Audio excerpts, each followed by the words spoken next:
Eu agradeço também a sua presença, candidato, e o tempo começa a ser contado a partir de agora. Nós vamos começar a entrevista com um assunto que tem mobilizado os brasileiros. O senhor tem xingado ministros do Supremo Tribunal Federal, tem feito ataques sem prova nenhuma ao sistema eleitoral brasileiro. O senhor chegou, inclusive, a ameaçar não ter eleição no Brasil, como se coubesse ao senhor decidir uma coisa dessas. Candidato, com franqueza, o que é que o senhor pretende, ou o que é que o senhor pretendeu com isso?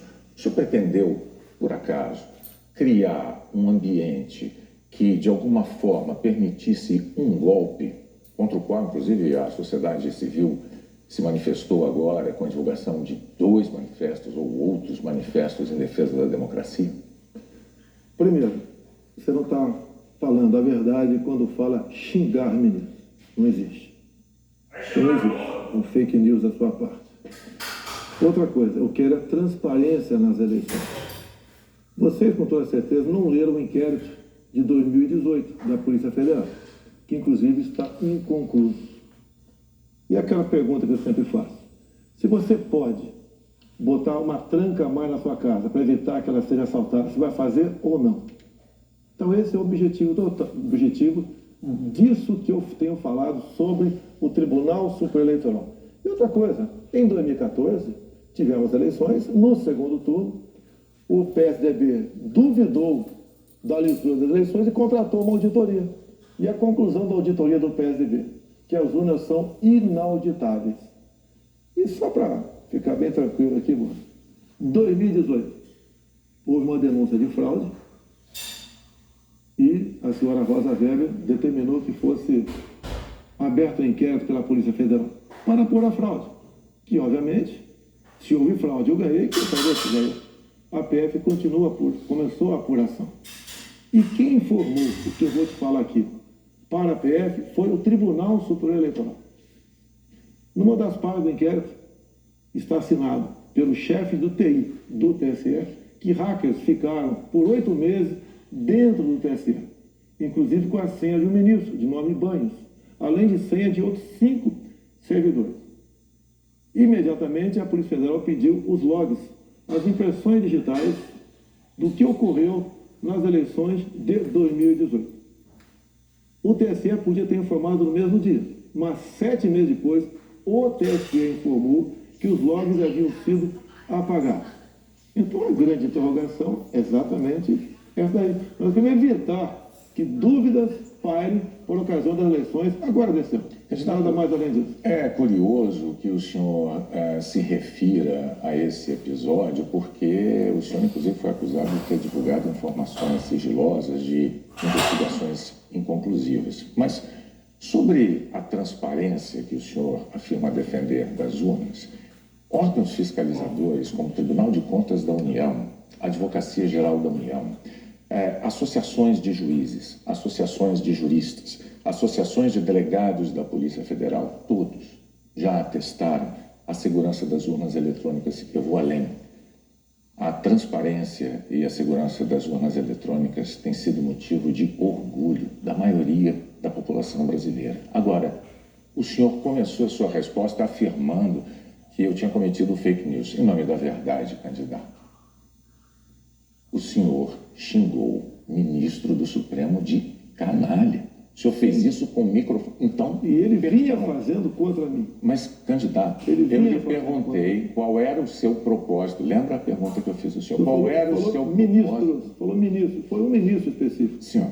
Então, tá refeita aqui a dúvida? Mas não, é que o senhor disse que eu cometi fake news. Eu só para esclarecer, a pergunta que eu lhe fiz é: qual era o seu propósito ao xingar um ministro de canalha e ameaçar não permitir que as eleições fossem realizadas, se isso não lhe compete fazer? Não é uma atribuição do presidente da República, é uma atribuição constitucional. Quem vem sendo perseguido o tempo todo por um ministro supremo sou eu.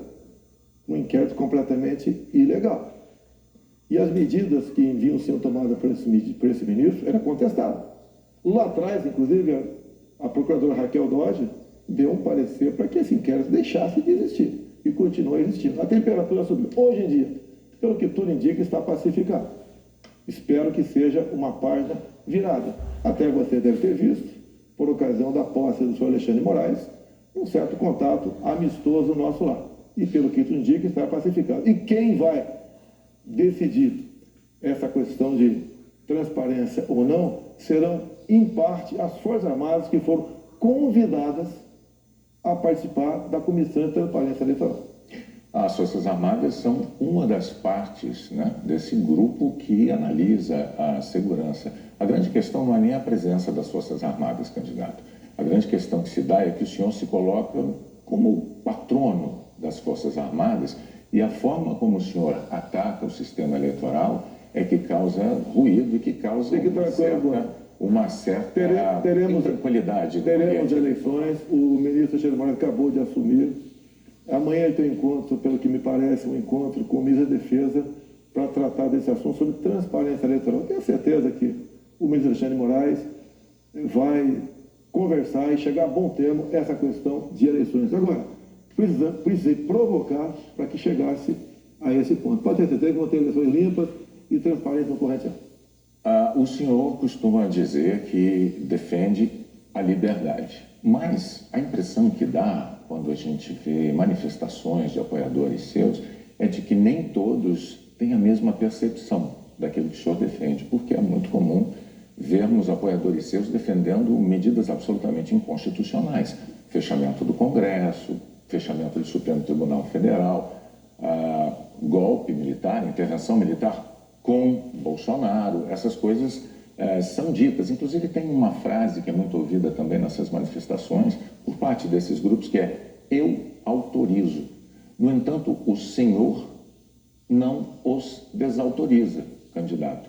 Isso não é uma sinalização ruim dessa parcela de apoiadores? Você vê as manifestações nossas sem qualquer ruído, uma lata de lixo sequer virada nas ruas. Eu considero como liberdade de expressão. Essas, artigo 142. O que é artigo 142? É um artigo da Constituição, que eu não entendo da maneira como alguns pouquíssimos entendem. Quando alguns falam em fechar o Congresso, é liberdade de expressão deles, eu não levo para esse lado. Né? E para mim isso aí faz parte da democracia, não posso eu ameaçar fechar o Congresso. Isso, ou o Supremo Tribunal Federal. Então, Boni, eu não vejo nada demais, vejo como liberdade de expressão, como alguns falam em AI-5, nem existe mais AI-5. Você querer punir alguém por ter levantado uma faixinha no meio da multidão AI-5, bom, isso aí é uma coisa que, no meu entender, não leva a lugar nenhum. Agora, o outro lado... Eu não quero interromper, mas é que o senhor disse algo muito... Perdão, candidato. O senhor disse algo muito importante ainda há pouco. O senhor disse, referindo-se ao ministro Alexandre de Moraes, que teremos eleições, elas serão limpas, etc. Com o intuito de tirar esse estresse, tirar a intranquilidade desse momento eleitoral no Brasil. O senhor não quer aproveitar essa oportunidade diante de milhões de brasileiros para assumir um compromisso eloquente de que vai respeitar o resultado das urnas, seja ele qual for? Seja qual for, eleições limpas devem e têm que ser respeitadas. O senhor vai limpas respeitar... e transparentes têm que ser respeitadas. Está atestado que as eleições brasileiras são limpas e são transparentes e que as urnas são auditáveis. Isto posto, eu lhe pergunto mais uma vez. O senhor vai assumir um compromisso diante de milhões de brasileiros de respeitar o resultado das urnas e estimular os seus seguidores a fazer o mesmo, candidato? Serão respeitados os dados das urnas desde que as eleições sejam limpas e transparentes. Como você disse que são auditáveis, em 2014 não aconteceu isso. Mas tudo bem. Vamos botar um ponto final nisso? O senhor vai botar um ponto final? Vamos para outra pergunta, outro assunto. Então, vamos respeitar os nós temos uma declaração importante do candidato Bolsonaro assumindo publicamente o respeito ao resultado das urnas de outubro. Renata. Pandemia, candidato. Nos momentos mais dramáticos, o senhor imitou pacientes de Covid com falta de ar. Sobre as mortes, o senhor disse: e daí? Eu não sou coveiro? O senhor estimulou o uso e usou dinheiro público para comprar medicamento comprovadamente ineficaz contra a Covid. O senhor desestimulou a vacinação. O senhor não teme ser responsabilizado, senão pelos eleitores, pela história? Olha, nós compramos mais de 500 milhões de doses de vacina. Só não se vacinou quem não quis. Eu acho que você veio se vacinar. Comprada por mim. e em tempo bem mais rápido que outros países, que isso não tinha no mercado. Não poderia eu, num primeiro momento, por exemplo, falar que devíamos assinar certos contratos, como por exemplo com a Pfizer, onde a Pfizer não garantia a entrega da vacina. A primeira vacina no mundo foi dada em dezembro de 2020. Em janeiro, nós já estávamos vacinando no Brasil. Então, fizemos a nossa parte. E o grande erro disso tudo foi um trabalho forte da grande mídia, entre eles a Globo, desestimulando os médicos a fazerem o tratamento precoce, que isso é conhecido como uma liberdade do médico. Quando algo é desconhecido, como até hoje é desconhecido, antes dos efeitos possíveis, efeitos colaterais da vacina, desaconselhar, inibir, ameaçar, caçar o registro de médicos. Isso que foi errado feito durante a pandemia. Mas, candidato, o senhor desestimulou a vacinação. Isso não tem nada a ver com liberdade. O senhor chegou a dizer que quem tomasse a vacina poderia virar jacaré. Mas o senhor associou a vacinação ao vírus da AIDS. E mais, quanto às vacinas, a Pfizer esperou 93 dias por uma resposta quando a empresa procurou o governo para tratar de vacina. A Coronavac, o senhor desautorizou o ministro e chegou a suspender a compra da vacina. Não houve suspensão da minha parte. A questão da Pfizer. No contrato da Pfizer estava escrito: não nos responsabilizamos por qualquer efeito colateral. Outra coisa, a Pfizer não apresentou quais seriam os possíveis efeitos colaterais. Eu usei uma figura de linguagem, jacaré. Figura de linguagem? Sim. Você acha que é o caso de brincadeira? Não é brincadeira isso. Isso faz parte da literatura portuguesa. Então, brincadeira é, no momento difícil para o Brasil, a imprensa desautorizar os médicos pela sua liberdade de clinicar. Esse foi o grande problema. E outra coisa, eu não errei nada do que eu falei. Eu falei no início da pandemia que nós devíamos tratar dos idosos, pessoas com comorbidade, e o resto da população trabalhar. Isso eu falei e não errei. Hoje, muitos países já falam que o lockdown foi um erro, que as pessoas se contaminavam muito mais em casa do que nas ruas. E outra coisa, se falava em fazer o que o lockdown? Lockdown 1 mês, 2 meses no máximo para achatar a curva. Durou mais de um ano o lockdown. E até hoje continua gente falecendo por Covid. Ou seja, o lockdown serviu sim para atrapalhar a nossa economia e contaminar mais pessoas ainda em casa. Candidato, mas as medidas socioeconômicas importantíssimas, elas foram adotadas por governos no mundo inteiro justamente para sustentar o fique em casa no pico da pandemia, fique em casa se puder. Para que as pessoas pudessem proteger a própria vida e, ao mesmo tempo, receber um amparo econômico. Para evitar o colapso dos hospitais, aliás, como nós vimos em Manaus. Pessoas morrendo com falta de oxigênio por um erro de logística e gestão do seu ministro da Saúde. Negativo. Menos de 48 horas estavam chegando já sininhos lá em Manaus. Lá foi uma coisa atípica, anormal, que aconteceu de uma hora para outra. Em menos de 48 horas, sininhos começaram a chegar em Manaus de alguns pontos do Brasil. Fizemos a nossa parte em Manaus. Não faltou da nossa parte recursos bilionários para governadores e prefeitos enfrentarem a Covid, construir hospitais de campanha. Então fizemos a nossa parte. Raro país do mundo que fez algo melhor do que nós fizemos. E o resultado, até o OMS reconhece isso daí. Fizemos a nossa parte. O senhor mencionou 48 horas, o fato é que Manaus ficou uma semana, mais de uma semana, 9 dias, sem receber o apoio das pessoas com falta de oxigênio nos hospitais. Não é verdade isso. Agora, não é verdade. Candidato, sobre o seu comportamento, com as frases que eu mencionei, imitando pacientes com falta de ar, muitos viram isso como um sinal de falta de compaixão. Eu queria que você botasse no ar eu imitando falta de ar.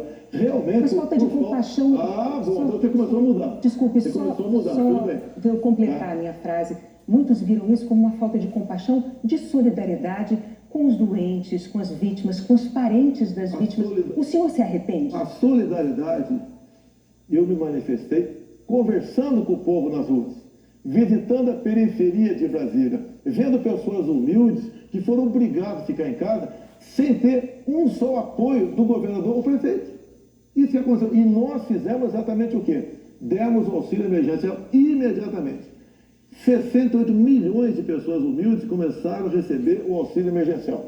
eles estavam condenados a morrer de fome dentro de casa. O senhor não se arrepende Ou das declarações? ir para a rua, fazer o que não queriam. Poderiam ter um caos na rua, caos porque pessoas com fome iam para a rua. Criamos imediatamente o auxílio emergencial. Fizemos a nossa parte. Demos tanto dinheiro para governadores e prefeitos que a gente não tem notícia de eles terem atrasado, foi de pagamento ou até mesmo 13º. E quando tivemos a oportunidade de investigar fraudes, aquela CPI do circo feita por Renan Calheiros, Omar Aziz e Randolfo Rodrigues, não quiseram investigar os desvios de recursos enviados para 9 governadores do Nordeste. Fizemos a nossa parte e tratei com muita seriedade essa questão. Agora, não adotei o politicamente correto, não estimulei. Inclusive, o que eu falei é que quando foi decidido o que era essencial, o trabalho essencial, eu falei, deve ser todo aquele necessário para o homem ou a mulher levar o pão para dentro de casa. A própria MS concordou comigo nessa Então o senhor chama isso de politicamente incorreto? O senhor não se arrepende do seu comportamento, das frases que fez, imitando pessoas com falta de ar, como solidariedade com as famílias? Você acabou de falar que eu não imitei a falta de ar, voltou a falar em falta de ar novamente. Você voltou a falar em falta de ar novamente. 700 mil mortos. A minha pergunta é muito específica. O senhor se arrepende? Lamento as mortes. Não tem que não perder um parente, um amigo. Lamento as mortes. Agora, não poderia ser tratada a Covid da forma como começou a ser tratada. E quando você fala em tratamento precoce, lembre-se que no protocolo do Mandetta tinha o tratamento precoce lá, mas só em casos graves, onde eu não concordei com ele. No início, o protocolo do Mandetta era vá para casa. Quando sentir falta de ar, procura um hospital. Eu falei, procurar para quê se não tem remédio? E não tinha vacina também naquele momento. Bom, vamos falar de economia. Eu só queria observar, a Renata não retirou observação sobre o fato de o senhor ter imitado pessoas com falta de ar. Ela disse, não. Ela disse que o senhor imitou gente com falta de ar e que faltou também a solidariedade. Foram as duas coisas. Isso eu não respondeu. Mas, candidato, o senhor já deixou claro que o senhor acha que mais brasileiros se contaminaram por ficar dentro de casa sem se expor. Não, o senhor disse isso. Mostra isso aí. O senhor disse isso. Então, vamos agora para a economia. Dentro de casa que fora de casa. Vamos para a economia. Vamos para a economia, que é um tema que o senhor também gostaria de abordar certamente. Em 2018, como candidato, o senhor disse assim, numa entrevista: eu sei do que é que o povo precisa. Inflação baixa, taxa de juros menor, dólar menor. Aí veio o seu governo, os juros básicos da economia dobraram, a inflação mais que dobrou, o dólar que estava em R$ 3,90 está em mais de R$ 5,00. É verdade que tudo isso se deu num cenário de pandemia e num cenário também de guerra na Ucrânia. Ocorre que esse cenário não mudou, não é? A pandemia não acabou, infelizmente, e a guerra da Ucrânia é uma realidade ainda. Pergunto, candidato, qual é o seu plano, uma vez reeleito, para cumprir num segundo mandato as promessas que o senhor fez em 2018 para a economia? Primeiro, as promessas foram frustradas pela pandemia, por uma seca enorme que tivemos no ano passado e também pelo conflito da Ucrânia com a Rússia. Se você pegar os dados de hoje, você vê o Brasil como talvez o único país do mundo com uma deflação. Um país onde vai ter uma inflação menor do que, por exemplo, a Inglaterra, menor que os Estados Unidos. Você vê também que a taxa de desemprego tem caído no Brasil. Os números da economia são fantásticos, levando-se em conta o resto do mundo. Nós não podemos... Se fosse apenas o Brasil com esse problema, eu seria o responsável. O que nós pretendemos fazer? É continuar exatamente na política que estamos fazendo desde 2019. A grande vacina a favor da economia em 2019 foram reformas, como, por exemplo, da Previdência. Foi, por exemplo, a Lei da Liberdade Econômica.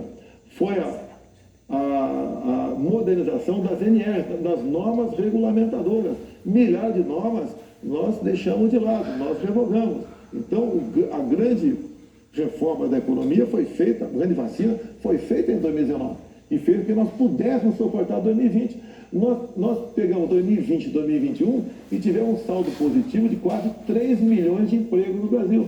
Diferente de 2014 e 2015, que tivemos uma perda de quase 3 milhões de empregos no Brasil. Isso é sinal do quê? Competência da equipe econômica.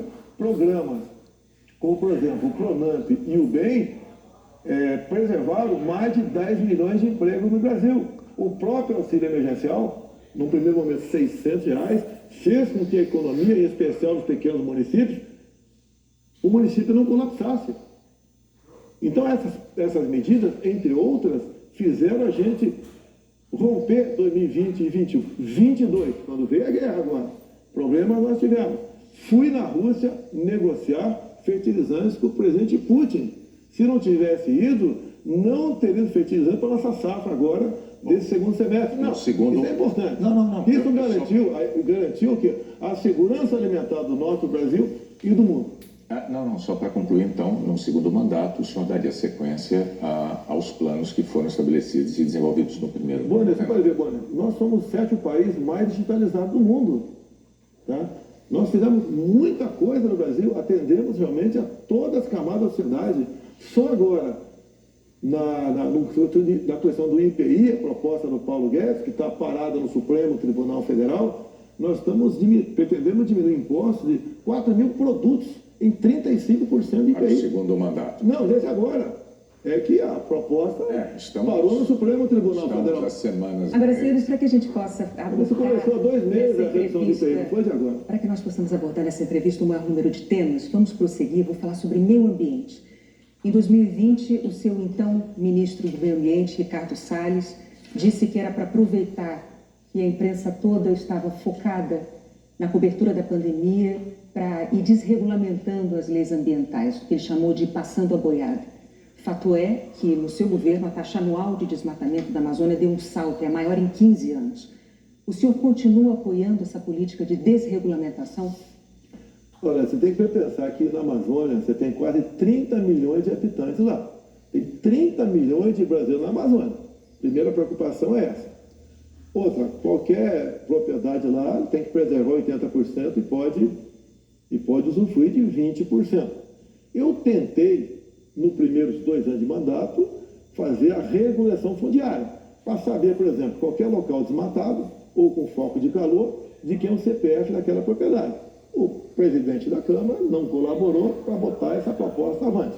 Agora, quando se fala em Amazônia, por que não se fala também agora na França, que há mais de 30 dias está pegando fogo? A mesma coisa está pegando fogo na Espanha e Portugal. Califórnia pega fogo todo ano. No Brasil, infelizmente, não é diferente. Acontece. Grande parte disso aí, alguma parte disso aí é criminoso, sei disso. Outra parte não é criminoso. É o ribeirinho que toca fogo ali na sua pequena... Uma coisa é incêndio natural, outra coisa é o desmatamento. Mas tem incêndio, o Pantanal Mato Grossense é comum pegar fogo de forma espontânea. Agora, presidente candidato, a favor das críticas dos especialistas à sua política ambiental, tem os números. No seu governo, a taxa anual de desmatamento da Amazônia saltou de 7.500 km² em 2018 para 13.000 ano passado. O levantamento do MAP Biomas mostrou que 97% dos alertas de desmatamento emitidos desde 2019 não foram fiscalizados pelos órgãos responsáveis, 97%. Especialistas dizem que quando o senhor desautoriza, por exemplo, a destruição de equipamentos pelos órgãos fiscalizadores, ou quando o senhor desmonta órgãos como o IBAMA, o senhor está passando uma mensagem de incentivo a quem desmata ou garimpo ilegal. Primeira coisa, a destruição, como dá em lei, é se você não puder retirar o equipamento daquele local. O que vinha acontecendo, e ainda vem, infelizmente, é que o material pode ser retirado do local, porque se chegou lá, pode ser retirado. E há o abuso de uma parte. E como eu disse para você, tem locais... De qual parte? Tem locais na Amazônia ali que é permitido. Mas desculpa, eu não entendi. Abuso de qual parte do órgão fiscalizador? Sim, por parte do IBAMA. Por que, candidato? O que seria um Mas o seguinte, o que diz a lei? Defesa da floresta. O que diz a lei? Um trator, por exemplo, você tem que tocar fogo se não puder retirar daquele local. O que e muitas vezes o pessoal do IBAMA faz? Toca fogo mesmo podendo retirar o material de lá. Mas aqui interessa defender a posse de um trator utilizado para derrubar árvores na Amazônia, candidato. Mas não está derrubando árvores na Amazônia, está derrubando em áreas, e muitas vezes... Mas a lei não fala se o local é permitido ou não. A quem interessa, candidato? A lei não fala. Tem sido destruído, A minha orientação é cumprir a lei. Nada mais além disso. E os órgãos fiscalizadores... Olha só, a Amazônia é do tamanho da Europa Ocidental. Ali na Amazônia cabe uma Alemanha, cabe uma França, cabe uma Itália, cabe um Portugal, cabe um montão de países. Você pensa que fiscalizar evitar que pegue fogo. Mas só assim, para vamos lá. entender, então, sobre a desautorização dos órgãos fiscalizadores para destruir equipamento apreendido. Não desautoriza, manda cumprir a lei. A lei fala que se o material puder ser retirado de lá, assim como entrou, não é para ser destruído. Mas com que propósito mesmo? Eu não entendi. Cumprir a lei. Propósito, cumprir a lei. Faz lá dentro. Eu tenho aqui uma aspas. Tem quase 30 milhões de pessoas que têm que sobreviver. Eu tenho aqui uma aspas em que o senhor diz que não é para queimar nada, maquinário nem trator. Mas vamos adiante, o fato é que sobre o meio ambiente, em 2018, o mundo tinha uma visão sobre o compromisso ambiental do Brasil. Hoje, o mundo vê o Brasil como um destruidor de florestas. Num segundo mandato, o que o senhor vai fazer para mudar essa imagem? Primeiramente, destruidor de floresta. É uma mentira. Ninguém quer destruir floresta, né, por livre e espontânea vontade. O acordo Mercosul-União Europeia estava travado. Com os problemas agora da guerra, Ucrânia, Rússia, a União Europeia quer acelerar o acordo conosco para o Mercosul. E demais, a Alemanha está usando combustíveis fósseis. Por quê? Se eram os países que diziam que nós devíamos cada vez mais buscar aí energia limpa. Concordo com eles, mas a realidade é outra completamente diferente. Não é a realidade aquilo que aquilo que a gente acha que deve ser, é o que tem que ser. Países da Europa já estão em contato conosco, por exemplo, atrás do hidrogênio verde. O Brasil será uma grande potência fornecedora de energia hidrogênio verde. Como já temos acertado, né, no limite máximo, temos até o equivalente a 50 Itaipus na costa do Nordeste. E nós vamos exportar esse hidrogênio verde para a Europa toda. Ou seja, o Brasil é um exemplo para o mundo. Você pega, está na minha frente por coincidência aqui, por exemplo, as áreas reservadas em países outros para a agricultura, não é pecuária, é agricultura. Somente a União Europeia é de 45% a 65%. Você pega países como a Alemanha, 56% para a agricultura. Você pega o Reino Unido, 63% para a agricultura. O Brasil preserva 2/3, 66% da sua área verde. O Brasil não merece ser atacado dessa forma. Vamos falar porque, no fundo, há um interesse no agronegócio. É deixar o Brasil de lado. Agora, cada vez mais o mundo vê, uma própria presidente do OMC disse, há 2 meses, 3 meses atrás, disse o quê? Que o mundo, sem o agronegócio do Brasil, passa fome. Ou seja, a realidade está aí. Vamos ver se o Brasil consegue mudar essa imagem. Vamos tentar mudar, sim. Bom, vamos falar de política agora, candidato. Muito importante isso agora. Está também nas atenções por motivos claros. Em 2018, o senhor candidato à presidência, o senhor se apresentava como o candidato da antipolítica e o candidato contra o Centrão. Na convenção do seu partido, o general Heleno chegou a cantar se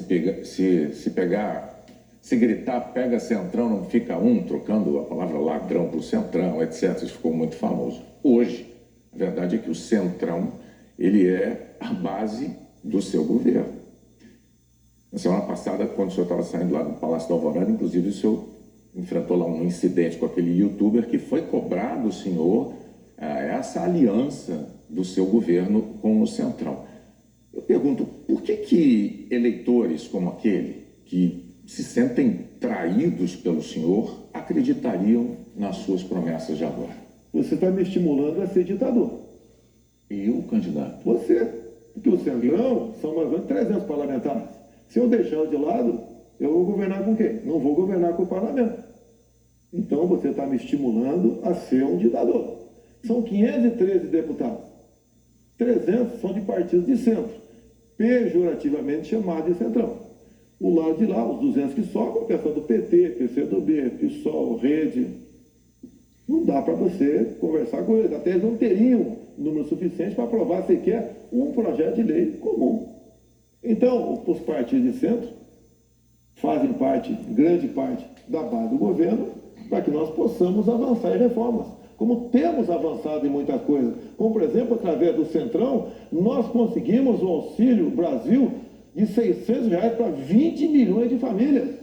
Dá para imaginar isso? E olha só, os partidos de esquerda votaram contra o parcelamento dos precatórios, que era condição para a gente dar lá atrás R$400 de Auxílio Brasil para esses mais necessitados. Então o PT votou contra o Auxílio Brasil de 400. Não, votou contra a questão dos precatórios. O parcelamento, porque sem parcelamento você não tem como conseguir recurso no orçamento para pagar os 400. Assim como agora o PT também votou contra, tá? Ou melhor, discursou contra os R$600 e votou favorável. A questão política dele. Assim como a questão de poucos meses, para diminuir o preço da gasolina no Brasil, todos os senadores do PT votaram contra a redução de semestre no Senado. Agora vamos lá, candidato. Agora, como é que eu vou trabalhar com o parlamento sem os partidos de centro? Mas a questão, o senhor disse que eu estou estimulando o senhor a ser Está ditador. estimulando, sim. Por favor, candidato. Não, longe de mim, não, eu não estimulei nada. É que a questão é a seguinte. Em 2018, o senhor chegou a dizer, até com propriedade, que governos anteriores tinham feito alianças com o Centrão. Mas o senhor disse criticamente que esses governos anteriores tinham feito nomeações com interesse político partidário e que isso tinha tudo para dar errado. O senhor chegou até a concluir assim: por isso eu não integro o Centrão. Mas recentemente, há dias, o senhor, com muita naturalidade, disse assim: eu sempre fui do Centrão, eu vim do Centrão. Aí eu tenho que perguntar ao candidato, em nome da clareza para os eleitores, em qual dessas duas afirmações o eleitor deve acreditar? O senhor sempre foi do Centrão? Ou o senhor, como disse em 2018, diz: eu nunca fui do Centrão por esse motivo? No meu tempo não era Centrão, não existia Centrão. Como assim? No meu tempo, esses partidos que eu já integrei não eram tidos como partido central. Agora, o importante, o importante, nós estamos num governo sem corrupção. Eu indiquei ministros pelo critério técnico. Eu não aceitei pressões de lugar nenhum para escalar ministro. Qual governo teria o ministro padrão Tarcísio de Freitas na infraestrutura? Padrão Marcos Pontes na ciência e tecnologia? Padrão a Tereza Cristina na agricultura? Padrão Gilson Machado no turismo, uma pessoa desconhecida até chegar no meu governo. Padrão Onic Lorenzoni, que eu considero como um coringa meu. Padrão Braga Neto, que esteve na defesa. Ou seja, padrão Salles, uma pessoa excepcional. Padrão atualmente ministro Juca, do meio ambiente. Então essas pessoas que deram o impulsionamento ao governo. Estamos governando com competência e sem corrupção, porque não tem indicação política para esse ministério. Citou vários ministros, então, aproveitando a deixa, eu vou falar de um tema importantíssimo para o futuro do Brasil, que é a educação. No seu governo, o senhor indicou 5 ministros diferentes. Um deles caiu justamente por um escândalo de ter beneficiado pastores com dinheiro da educação e diz que foi a seu pedido no caso de um dos pastores. Qual é a dificuldade de escolher um bom ministro da educação? Por muitas vezes, depois que a pessoa chega, a gente vê que ela não leva jeito para aquilo. Não foi só da educação. Ele teve acusação. Ele teve morte de prisão. Ele foi preso, inclusive. Agora, conseguiu habeas corpus logo em seguida. Agora, fiquei sabendo depois, né? Que o Ministério Público do DF foi contra a prisão dele. Agora, veja só... Foi contra a prisão dele. Por quê? Não tinha nada contra ele. Se tiver hoje em dia, é outra história. Até aquele momento não tinha nada. A questão de ter 2 pastores, um que está no gabinete dele, qual é o problema? Agora, se ele faz besteira, se essa pessoa... Agora, nós começamos a investigar o caso dos pastores. Não foi a Polícia Federal. Nós começamos a investigar com a CGU. Agora, só na área da educação, o primeiro-ministro escolhido pelo senhor caiu depois de 3 meses porque, por causa de um escândalo, pediu que professores gravassem slogans de campanha seu. O segundo ministro praticamente fugiu do Brasil depois de ter insultado ministros do Supremo. O terceiro ministro nem chegou a assumir porque maquiou o próprio currículo. O quarto ministro envolvido no escândalo de corrupção. Quais são os critérios que o senhor usa para escolher um ministro de uma área tão vital para o futuro do país? As pessoas se revelam quando chegam. Atualmente, eu tenho um excelente ministro da Educação. Acontece, igual um casamento, muitas vezes. Mas o senhor concorda que essa alta rotatividade prejudica?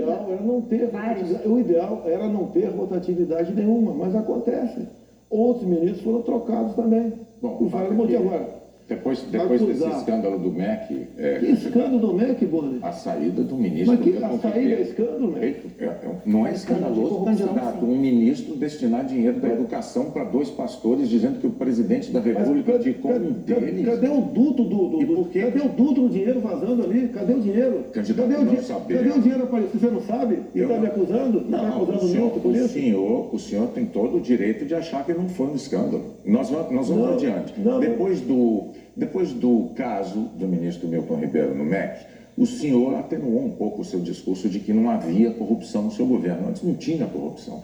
Hoje, o senhor diz que os casos pipocam. Os casos pipocam de corrupção no seu governo. Bom, ao mesmo tempo, vão se acumulando denúncias de interferências suas na Polícia Federal, que é um órgão de Estado, não é um órgão de governo, e um órgão de Estado que o senhor prometeu prestigiar. Como é que o senhor explica para o eleitor essa mudança da sua postura da eleição de 2018 para cá, candidato? Primeiramente, quem me acusou de interferência na PF foi o ministro Sérgio Moro. Falou que a prova da interferência estava numa sessão reservada a nós. Bem, eu não queria, a sessão foi gravada, eu não tinha obrigação de entregar ali a fita. O senhor teve 4 diretores gerais da Polícia Federal eu não tinha obrigação de entregar a fita. Entreguei a fita. Foi revelado, até com muitos palavrões na reunião de ministros. Não acharam nada. O que acontece? Eu, quando entrego o ministério para alguém, eu dou o ministério para aquela pessoa agir. Tá? A Polícia Federal, com a saída do Sérgio Moro, melhorou e muito na apreensão de drogas, na apreensão de numerários, tá? Em operações, melhorou muito. Em armamento, melhorou. E as pessoas vão mudando. Por exemplo, quando o André Mendonça saiu, porque ele foi para o Supremo Tribunal Federal, eu não considero uma saída da paz dele. Atualmente, temos um delegado da Polícia Federal à frente do Ministério da Justiça. Agora, ninguém comanda a PF, Boni. Se pudesse comandar, o Lula teria comandado, a Dilma, o Temer, seja lá quem for. Ninguém consegue comandar a polícia dessa forma, como você está falando aí. É que a Associação dos Delegados da Polícia Federal divulgou recentemente um documento com críticas, né? Eles afirmaram que o senhor e a sua equipe de governo trouxeram desgaste, eu estou lendo aqui os termos dele, trouxeram desgaste à imagem da instituição Polícia Federal e também prejuízos para os policiais federais. E que falas suas, candidato, jogaram desconfianças sobre a autonomia e sobre a imparcialidade da Polícia Federal, que goza de autonomia já há alguns anos, como ninguém poderia negar. Qual é a sua posição, então, diante de um documento com uma queixa, uma acusação como essa da Associação Nacional dos Delegados? O primeiro é acabar de confirmar que não tem interferência, que gosta de autonomia. Outra coisa, peraí, eles acabaram de mostrar para mim que não tem interferência, gosta de autonomia. Eles dizem que o senhor jogou, as suas palavras jogaram desconfiança sobre a autonomia da PF. Não. Acabaram de falar que eu estou certo, não tem interferência lá. Contrário. Outra coisa, eles queriam uma reestruturação de carreira agora. Eu achei até justo. Mas outras categorias não concordavam com isso, sem serem beneficiadas também. E daí começou um movimento dentro, por parte de alguns delegados da PF, contrário à minha posição, que deságua numa nota como essa daí.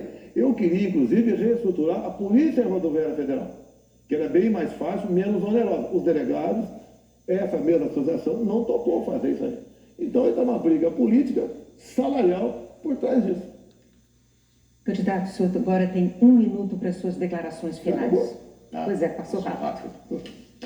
Eu queria ficar algumas horas com vocês aí. Quando o senhor começar, a gente começa a contar o tempo. Vamos lá. O que eu tenho a falar para a população brasileira?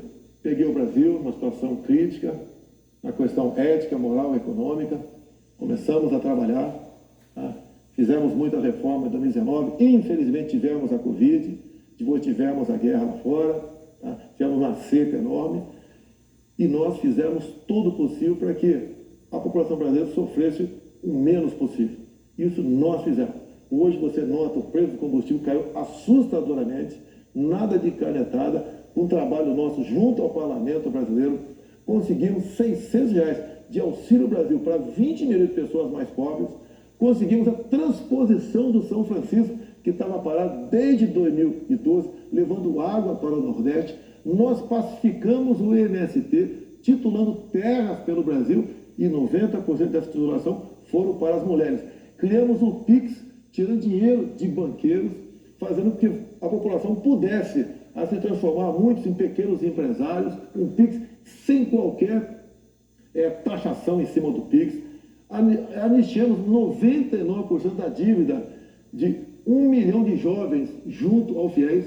Encerrou? Acabou. Muito obrigado aí, até a próxima. É boa, né? Renato, até a próxima. Candidato, mais uma vez, muito obrigado por ter vindo e por ter prestado esses esclarecimentos ao público telespectador, aos eleitores brasileiros. Nós voltamos ao estúdio do Jornal Nacional.